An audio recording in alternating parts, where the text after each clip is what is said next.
যে গাজীপুরের কালীগঞ্জে একটা সন্তান তার মাকে কবর থেকে উঠিয়ে নিয়ে ঘরের মধ্যে লেপ দিয়ে তোশক বিছিয়ে মাকে শুইয়ে রেখেছে। গভীর রাতে কবর থেকে মায়ের মরদেহ তুলে বিছানায় শুইয়ে রাখলেন ছেলে। শুধু তাই নয়, সেই মরদেহ বিছানায় রেখে কম্বল দিয়ে ঢেকে রেখেছেন তিনি। গাজীপুরের সম্ভবত কালিয়াকৈরের ঘটনা হবে এটি।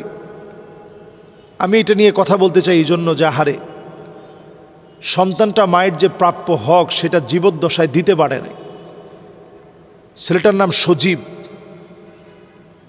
সে জীবদ্দশায় মা যখন হায়াতে ছিল তখন সে নেশাগ্রস্ত হতে হতে মাকে এত বেশি অত্যাচার করেছে, টর্চার করেছে, মা সইতে পারে নাই, আত্মহত্যা করে ফেলেছে। এলাকার সবাই মিলে মর্গে নেওয়া হলো, দেখলো যে আত্মহত্যা করে মারা গেছে। দাফন কাফন করা হলো। তো জানেন আসলে আত্মহত্যা করার পর, কাটা ছিঁড়ার পর তার কিছু থাকে না তেমন। তো এই মহিলাকে যখন কবরস্থ করা হয়েছে গুটগুটে অন্ধকার রাতের সময়, সন্তান গিয়ে ওই লাশটা উঠে এনে কম্বল টম্বল দিয়ে মাকে ঢেকে রাখছে। মানসিকভাবে ছেলেটা ভারসাম্যহীন হয়ে গেছে নেশা করতে করতে। তো এরপরে এলাকাবাসী এসে দেখে যে কবর খালি। ঘরের দিকে গিয়ে দেখে দরজা বন্ধ, কিন্তু গন্ধ আসতেছে। লাশের দুর্গন্ধটা প্রচণ্ড দুর্গন্ধ। তো সবাই বুঝতে আর বাকি নাই, ভিতরে গিয়ে দেখে যে এরকম কাণ্ড ঘটিয়েছে। তো এলাকার লোকদেরকে সে হুমকি দিচ্ছিল যে সবাইকে মেরে ফেলবে। তার মামাকেও হুমকি দিচ্ছে যে মাকে কেন কবরে রাখলা। তা আমরা অনেক সন্তানই আছি, বাবা মার জীবদ্দশায় আমরা বাপ মাকে চিনি না। অনেকেই মায়ের সঙ্গে আমরা ধমক দিয়ে কথা বলি, বাপের সঙ্গে ধমক দিয়ে কথা বলি, অন্যায় আচরণ করি, ঘাড় মোটা করে কথা বলি, মনে করি আমার তো বয়স হয়েছে, এখন কি আমার বাপ আমার সাথে পারবে, আমার মা আমার সাথে পারবে। মা বাপ শ্রদ্ধার এমন একটা জায়গায় বসা, কখনো তাদের সামনে আপনি বড় হবেন না, আপনি ছোটই থাকবেন, নিজের ছোটই রাখবেন। মা বাপের সামনে যত বেশি ছোট রাখতে পারবেন আল্লাহ আপনাকে তত বড় বানায় দিবে। ওয়াকফিদ লাহুমা জানাহা যুল্লি মিনার রাহমাহ, নিজের ঘাটটাকে মায়ের সামনে নিয়ে অবনমিত করে দিয়ে ছোট্ট আওয়াজে কথা বলেন। দুঃখজনক সত্য, আমরা এই বিষয়গুলো বোঝার চেষ্টা করি না, এই বিষয়গুলো মানার কোনো দায়িত্ব বলে মনে করি না।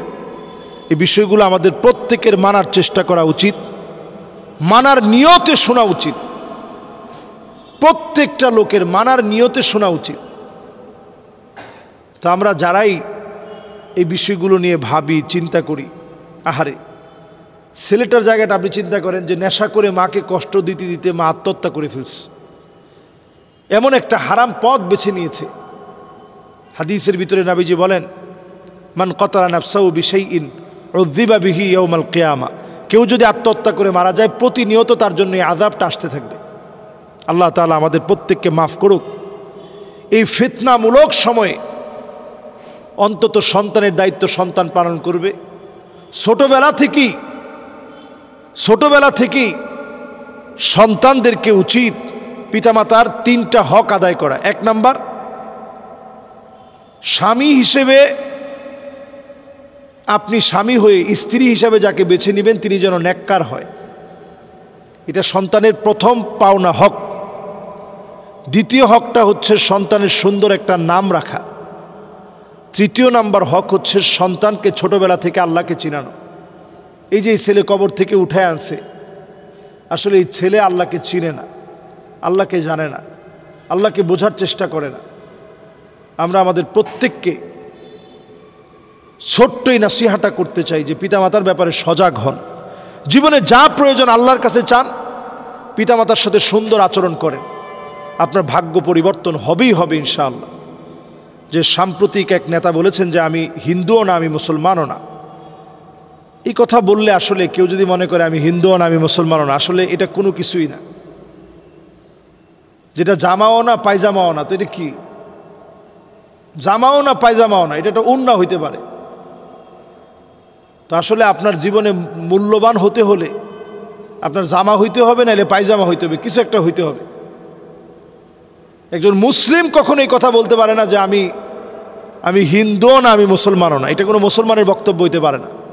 একজন মুসলিম যদি মনে করে আমি হিন্দুও না আমি মুসলমানও না, এটা আসলে কোনো মানুষই না।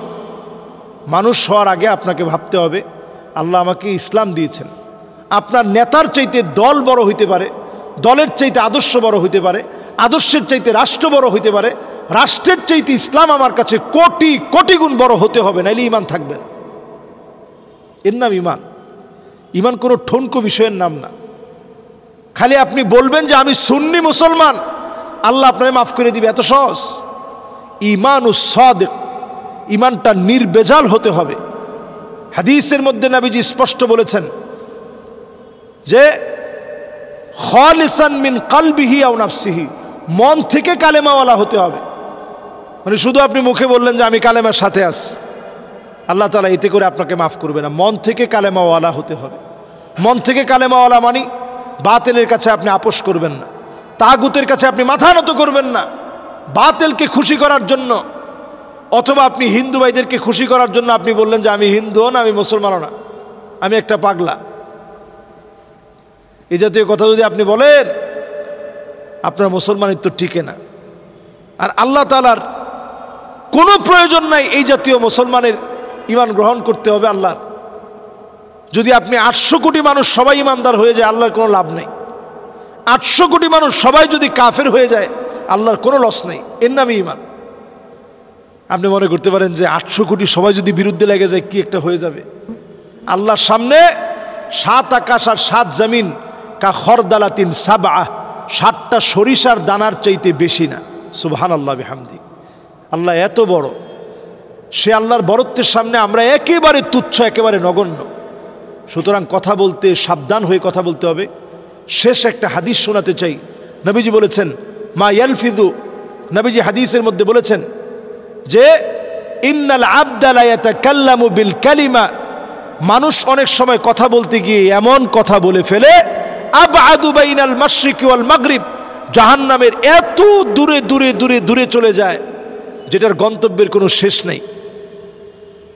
তার মানে কথা বলার ক্ষেত্রে মা ইয়ালফিযু মিন কাউলিন ইল্লা লাদাইহি রাকিবুন আতীদ, প্রত্যেকটা কথা বলার ক্ষেত্রে আপনার চিন্তা করা দরকার যে কথার ব্যাপারে জবাব দিতে হবে।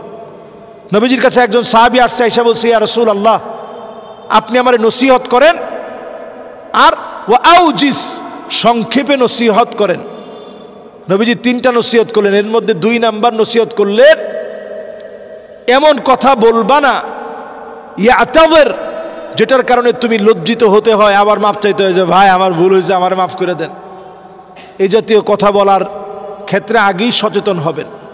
যে লোকটার ব্যাপারে প্রশ্ন আসছে তার কথা সবসময় বেপরোয়া, এজন্য কথার ব্যাপারে আপনি সংযত হন। কথার ব্যাপারে প্রত্যেকটা কথা আল্লাহর সামনে জবাব দিতে সম্মুখীন হতে হবে। আল্লাহ রাব্বুল আলামিন আমাদের প্রত্যেক কথা সজাগ দৃষ্টিতে বলার তৌফিক দান করুক। আল্লাহ তাআলা আমাদেরকে মাফ করে দিক। আসসালামু আলাইকুম ওয়া রাহমাতুল্লাহি ওয়া বারাকাতুহু।